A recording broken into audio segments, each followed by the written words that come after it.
né, a primeira hipótese que eu tenho aqui muito forte é que quando a gente começa a falar sobre um determinado assunto, e esse assunto é o mundo dos investimentos, a gente se depara com uma porrada de siglas.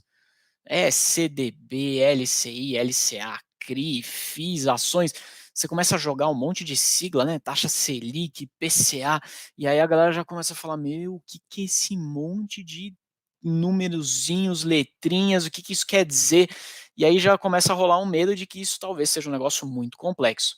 E de verdade, essas siglas é coisa de economista. O pessoal de economia gosta de criar sigla para tudo, mas, cara, não é assim tão difícil. A gente, conforme começa a entender um pouco mais, a gente vê que essas siglas, elas são muito mais feias do que de fato são complicadas de entender.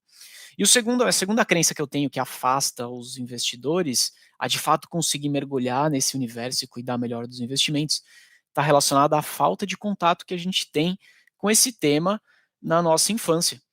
Pô, eu pelo menos não tive na minha escola nenhum tipo de aula, né, ou de ensinamento relacionados a investimentos, ou relacionado à educação financeira. Eu acho muito provável que você também não tenha tido.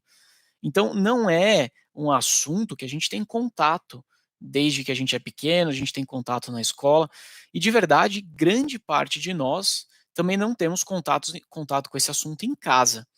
Pô, vamos lá, a gente aprende na escola coisas muito mais complexas do que investimento e finanças, né. A gente aprende sobre biologia, química, física, como que as pteridófitas se reproduzem, sabe aquelas coisas de biologia que você fala: "Meu, não sei como que eu aprendi aquilo?".